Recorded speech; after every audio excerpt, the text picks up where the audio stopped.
Benny. Ladies and gentlemen, good morning and welcome to the further operational update which CDF indicated that we will provide to you on an as required basis to keep you as informed as we can of changes and updates in the operational environment, particularly in Iraq. The present's slightly different this week to last week, where CDF clearly hosted it. I have with me today Air Commodore Joe Iervasi. Joe leads on my behalf within the Operations Command out at Bungendore, the way Australia conducts air operations. So not just limited to Iraq, but all the other places where we deploy air capabilities. Joe is the commander of many of those activities for me. I will clearly get to Iraq and provide you an update there, but before I did, I thought I'd just refresh that there are a number of activities that operationally we are contributing to at the moment. We continue to have up to 400 people deployed in Afghanistan who are doing important work in the advised mission that we are contributing there. HMAS Toowoomba is the Anzac-class frigate that is deployed in the Middle East region and is back out at sea, conducted maritime security operations.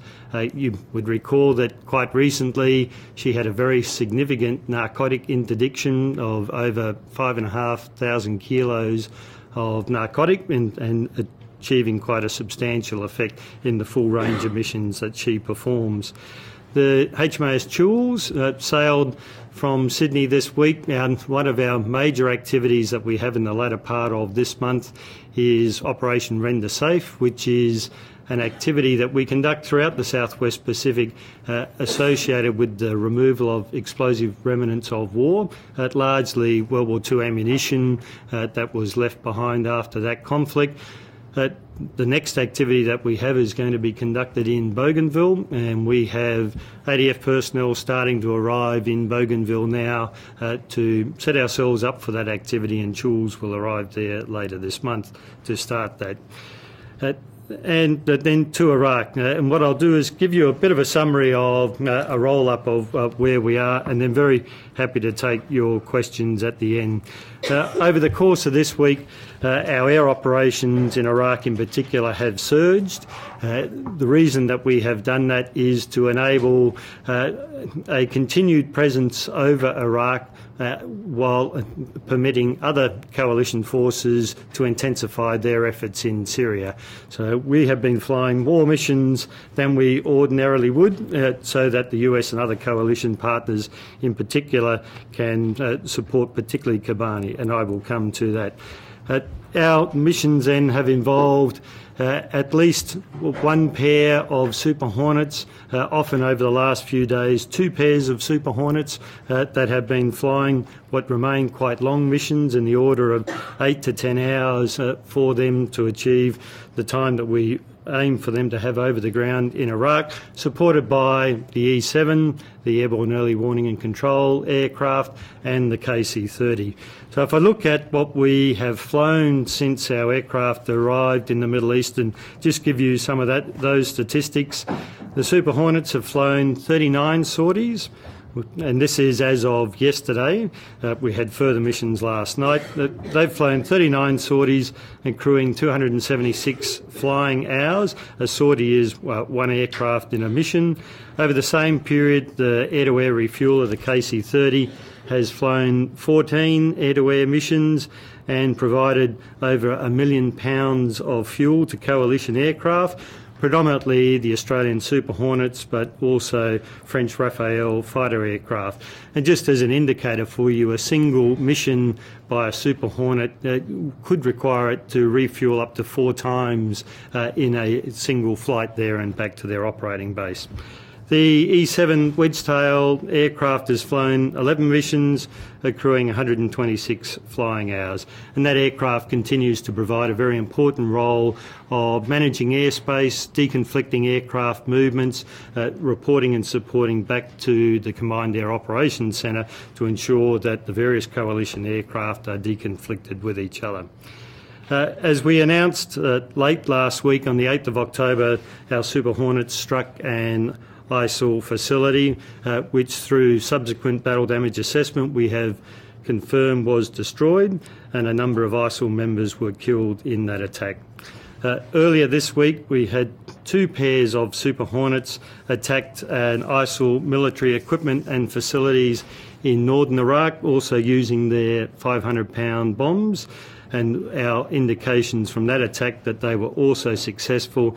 That was associated with ISIL equipment, ISIL facilities, and some support to troops that were on the ground.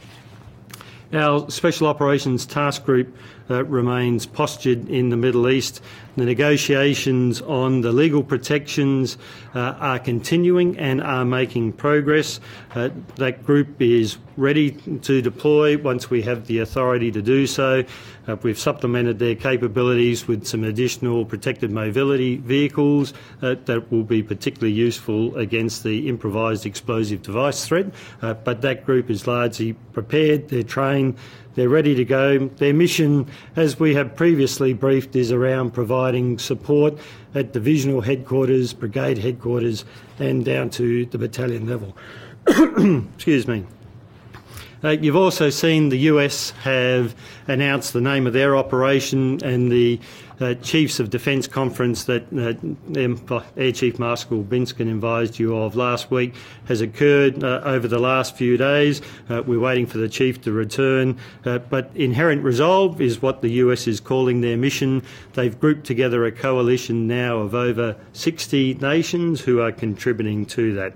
What we've seen, and just as a general assessment for you, airstrikes have continued to have an impact on the ground, and the comment I'd offer you is what airstrikes offer, apart from a direct action on top of ISIL facilities or degrading their capabilities, they have a much broader impact around morale, the confidence and the notion of invincibility that ISIL fighters may have. But the broad target set also gives us opportunities to have an impact on their access to revenue. So you might be aware some of the targets have included a mobile oil refinery, which ISIL is using to be able to generate revenue. Some of the airstrike activity by the coalition are destroying those facilities. So when we look at the air campaign, there's certainly an element which is supporting troops on the ground. Some of it is attriting the capability of ISIL to be able to move freely, to resupply their people, and to provide that support to them as they are moving. But the contribution is broader than that. It is about undermining confidence, undermining their revenue streams, and having a much broader impact across that. I'll talk just briefly to Kobani, where the US and coalition airstrikes have certainly intensified over the course of this week, and you will have seen that in a number of reporting. The observation I'd give you is that ISIL are clearly very determined around this objective, but they are suffering the loss of hundreds of lives in seeking to achieve it. So while the outcome in Kobani is uncertain, even overnight there have been gains by the Kurdish forces within the town, it is uncertain what the outcome will be. The coalition is doing a significant amount to try to provide that support, in particular from the air, but ISIL are expending a lot of forces in trying to achieve this objective, which is attriting what they have available to them. The last comment I'll make before we move to questions is that we remain and continue to be available around our provision of humanitarian support. So you recall last week I spoke that we had provided a number of airdrop missions. There hasn't been a requirement for that over the last week since I updated you, but we remain available and postured to provide that capability should it be required. I'm happy to take any questions. So what's the risk, or what's your assessment of the risk to Baghdad Airport and Baghdad City? Because we're hearing a lot about the potential for the airport to be under threat. It has been an area that has been broadly under threat for some time, and I know I saw some commentary, I think, overnight that around the DFAT travel advisory. What I'd point out is that the travel advisory of people, Australians recommended to leave Iraq has actually been in place since May. So it hasn't changed over that time. It's been fairly consistent to it.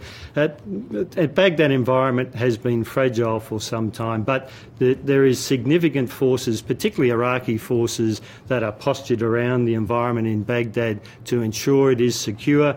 The US has significant capabilities there to provide support where it's required. So from our perspective, we haven't seen a substantive change over time. There are areas, particularly out in western Baghdad, where on a day-by-day basis it changes. ISIL make some advances. The Iraqi security forces can push them back on the next day. So the environment is fluid, but there has been no substantial change in the environment in Baghdad over the last few months. The distinction, though, with the statement yesterday was that it said while Baghdad and Erbil airports remain open, which indicates or suggests that the government thinks there is at least a chance that the airports may close or perhaps be overtaken by ISIL. Is that at all a possibility? I think that is unlikely. So the fact there are still commercial aircraft flying into Baghdad International Airport is an indication that commercial companies still think that it's viable and they're able to operate there. So our view of the circumstances on the ground, while they are dynamic, Baghdad looks secure. Can we just clarify exactly how many airstrikes we've actually carried out now? And sorry, I didn't understand. Were you saying that we actually carried out the strikes on the mobile oil refinery, or was that coalition aircraft? My comment about the mobile oil refinery, they're coalition strikes against them. They haven't been a target yet that we have struck. I don't intend to be explicit either in terms of the timing or the number of strikes, but what I did want to convey to you is that we have now done multiple strikes over a number of nights. Notwithstanding that, can you tell us how many of the 39 Hornet sorties have involved use of weaponry? I don't intend to give that amount of detail, but it has been more than one now. So I will continue to provide an indication to you of what we're striking and the type of tempo with it. But over the course of, since we last conducted the brief last Tuesday, it has now been multiple strikes. So Admiral, my understanding was that you mentioned there was one before, and then you mentioned the second one, so there's now been two. There's at least two, yes. At least two, or yes. Or not specifically just two? Look, I'm remaining vague on that, so hence my language. And there's at least two. You mentioned 39 sorties as of yesterday, but you said there were some overnight. So we did fly missions overnight. They involved 4 Super Hornets and supporting aircraft. There were no targets struck overnight.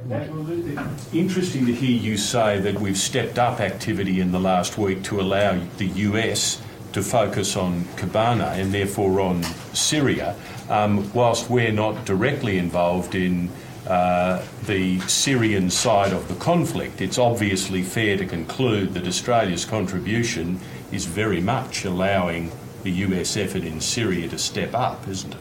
So we are part of a coalition effort. You're aware other countries do have the authority to be able to operate in Syria. So what we have provided by being able to provide more missions than we would otherwise have planned to, that there has been spare capacity that has been able to then be devoted towards the conflict in Syria. So the US has relied on us to be able to step up its effort inside Syria.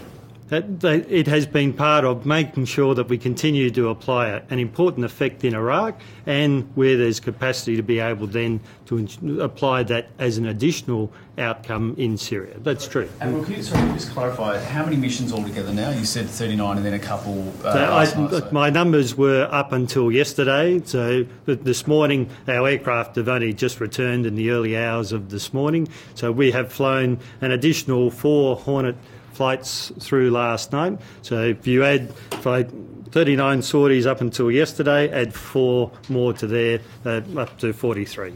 Admiral, when the CDF spoke to us, he mentioned that your pilots had played the red card very early on. How frequently have they had to do that in the course of these sorties?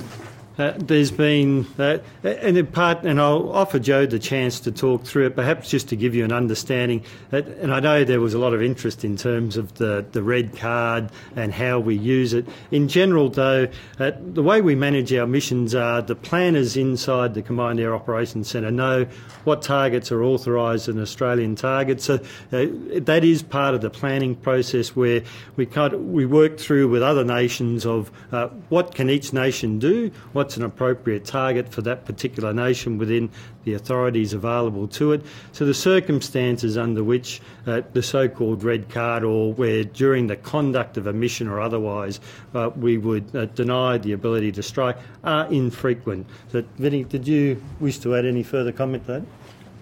The only addition I would say that there's been no aircrew up to this particular point that has felt necessary to throw the red card down.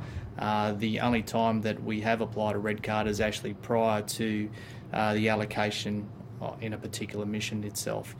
So it hasn't, you may recall there was an instance back in 2003 that's been well reported about where one of our pilots chose to cease an attack because in his view it ceased to be a military objective that fitted within his delegated authorities and rules of engagement. We haven't seen that circumstance so far. Sorry, CDF did tell us that there had been one on, I think, the first mission, so you haven't seen anything subsequent to that, or? So to clarify, the circumstance of that was that the cessation of the attack wasn't called by the aircraft, it was called by our people back in the operational headquarters who determined that it now exceeded our risk parameters. So that's where the view of we have a number of checks and balances in place right through the system, right up to the aircrew making that determination. On that particular occasion, the determination not to proceed was made not in the aircraft but on the ground. But the CDF did say to us at the last briefing it was the crew involved in that decision as well. The crew were participating in it, so they're giving feedback on what they're seeing. They have the sensor capability to understand what's moving, what's changing, and providing that advice back into, including our people that are inside the Air Operations Centre. So has it been used at all again? No, by anyone? No, not by Australians. No, I can't but not back at the base. No, we haven't been in that situation again. Admiral, how many ISIL fighters were killed in the first airstrike? In the first airstrike, it was a number. There were multiple fighters there. Can you say a dozen, no, 2 dozen? And the reason why I'm not being overly detailed, we do know ISIL has a very aggressive propaganda campaign. The more that we provide in terms of location, the dates, they can exploit that information, including back against us. So we're just being very cautious, and as much as I want to be as informative with you as I can, I'm avoiding putting ourselves in a position where that information can be exploited and used back against us. I asked this question last time and I'll ask it again. What assessment can you give us about the situation in Kobani? I know we're not in Syria, but you're obviously involved in that action indirectly. How bad is it in Kobani? It is serious, and I think there was significant advances that were made by ISIL over the last few days. The increased tempo in airstrikes has slowed that again, and the reporting we've seen out there areas where the Kurds have pushed back in the city and recovered some territory, but it is fragile and it's uncertain. So the outcome is not clear in Kobani. There is some ground being made, but it is a day-by-day proposition. Vice Admiral, our special forces have been sidelined for a long time now, and presumably if they've got an important role to do once they get in there, if they're going to be important once they're in there, their absence so far is having a negative impact. Could you tell me how much urgency you guys are feeling, how much frustration you're feeling about the fact that they're not getting in there despite all our best efforts? The Special Operations team are ready to go, and they're ready to get in, contribute and assist the Iraqi security forces, but we understand that the negotiations need to continue. Getting the circumstances by which they deploy in there and the legal provisions around it are important, and that's just what we're waiting for. So we're aware the government of Iraq still hasn't been able to appoint a defence minister yet or a minister of interior, so they have issues that they are contending with. This is one of them. we're working with them to achieve the right outcomes as quickly as we can, and we're ready to go once they give us that authority. Do you have an update on who they will be partnered with? Will it be the Golden Brigades? It will depend. So we expect we will be with Iraqi Special Operations Forces, but until we get in there and the timing is clear, which particular team, and it may even change during the deployment, that depending on what the various units are doing, that we could partner with multiple units, and the nature of units may change during the course of the deployment. Do you have any sort of time frame on when you think they might get in at this stage, or...? We're hoping that it's days, but we just are uncertain. So we're ready, and as soon as we get that authority, we will go. Just to clarify, sorry, is it primarily, from your understanding, a bureaucratic hold-up because of the situation in the government in Baghdad, or are there military points of difference that need to be negotiated? Because the Prime Minister's told us we're looking for the same kind of arrangement that the United States has forged to do the same kind of job. Is there a military thing that has to be resolved? It's not a military issue that I'm aware of. I think it's just taking time to work through the Iraqi system. Admiral, Peter Jennings from ASPI has said that this is a deployment that may never happen. Firstly, what's your reaction to that? Because the fact that he claims the Iraq government is in disarray and it's dysfunctional. And also, we made a commitment to send in advisors about a month ago or thereabouts. The situation has dramatically changed between then and now. Is our commitment now irrelevant? I mean, does the Iraqi government need far more than advisors when they've got ISIS on the outskirts of Baghdad? I'm confident that we will get in there, and I'm confident that we will make a useful contribution. So I don't think the situation has changed as dramatically as you've suggested it. I mean, what has changed, if anything, was we saw ISIL over a number of months make a very rapid progress from the Syrian border down into Iraq. That's clearly slowed. So that if the situation has changed in many areas, it's in favour of the Iraqi security forces. There are areas where that's still highly contested, but we will get in there, I expect, and we will make a very useful contribution when we do so. Just on the ISIL casualties from the Australian airstrikes, you said on that first one there were multiple. You've said at least 2 strikes have taken place. Were there other occasions where there were casualties? There were. There were casualties associated with the strikes that we have performed. With at least 2? Yes. And confirming those casualties, how is that done? I mean, you don't have people on the ground, so are there images that go back then to headquarters of the deceased on the ground that are able to confirm that, yes, how do you confirm that? So there are various sources, so particularly where there may be unmanned aerial vehicles that are often operating with the strike and providing that broader situational awareness. So there are a number of sources that are available that provide us the ability to do the battle damage assessment after the strike mission has occurred, and to gain a sense of not only the effectiveness on whatever the particular target, whether there are any other casualties associated with it. Do you have any update on the capability of the ISIL forces in terms of surface to air? It was a bit unclear last time. Is it still unclear? It is unclear, but I think the comments that the CDF made to you last time, we're aware the predominant capabilities they have are the man-pads capabilities and some air-to-air artillery. I've seen nothing that would suggest that's changed, certainly over the last week. So that's our view of it. We've got a pretty clear understanding of the risks to our aircraft and the missions associated with that, and we're well placed to manage those. Have they been fired on at all? Are they low enough to be fired on? No. Sorry. So can you just explain, why don't you want to say how many of the missions actually involve strikes? And because depending on the circumstances, and it will change partly week by week, if I give enough information that you can align particular days with the strikes and the outcome, that does feed into that concern of how that information may be used. But the Americans are announcing what they're doing. Not in that granular term. So they're similarly doing a broad roll-up. I think if you look at the CENTCOM reporting, it doesn't indicate the nation. It indicates the type of targets that are being struck. So I don't think it's dissimilar to the approach that we're taking. Just on the release, Admiral, of material, it seems to us at least that that you have been very protective of video material from your aircraft of strikes. Perhaps that partly fits with what you're telling us. We do notice that the US, it seems from here, are not nearly as protective. Is there a reason why our forces need to be more guarded with their release of video material, or perhaps is it that you don't gather as much of that material as the US does? What I'd suggest to you, the US has been equally discriminating in the materials. It conducts many more strikes than we do, simply by the number of aircraft that are there.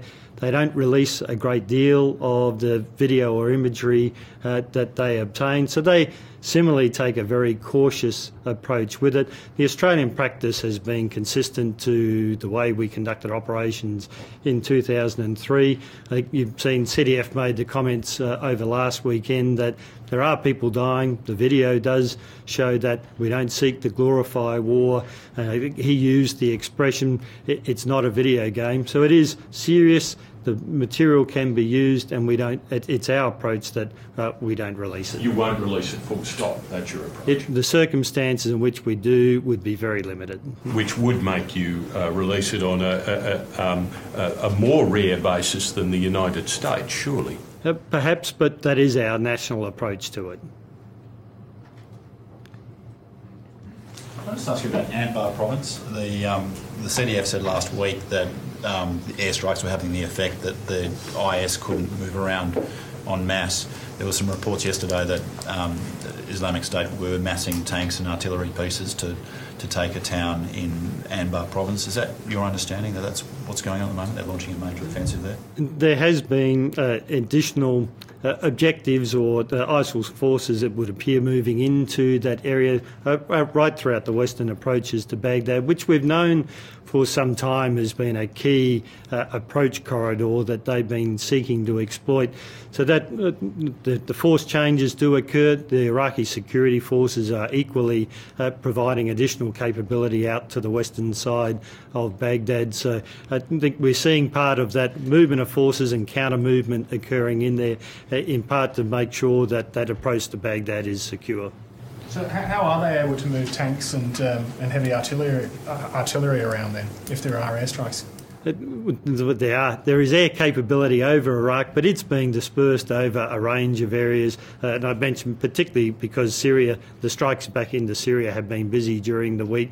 So the air apportionment is around providing the best effect all over the various two locations where the forces are operating. So if that means at times some capabilities can move, then at occasions that occurs. But the ability to mass forces is where the limitation is. So if it's a 1 or a 2, that's different to being able to get a sizable force together, which clearly then becomes a higher priority target and attracts the resources associated with that. On this imagery distribution, can you explain to us why we have a different national approach than our coalition partners? I don't think it is that substantively different. So it's the sheer number of US strikes means that there is a proportionality element in there. I think all countries have a generally cautious view on the release of that imagery, and we're just part of it. So I don't think we're that different. Words, though. This is a different national approach. But I don't think it's that different. So we are cautious with it for, in part, the reasons that I explained, but it has been a view that we've held for some time. But with respect, cautious, a blanket no is more than cautious. A blanket no is a blanket no. I said there would be limited circumstances by which we would release it. So it's not a blanket no, in fairness to you. There are circumstances where we might. And there might be, but they would be limited. Just a couple more questions, ladies and gentlemen, please. If there are any more questions. All right, well, we might wrap it up then. Thank you very much. Thank you. Thanks for joining us.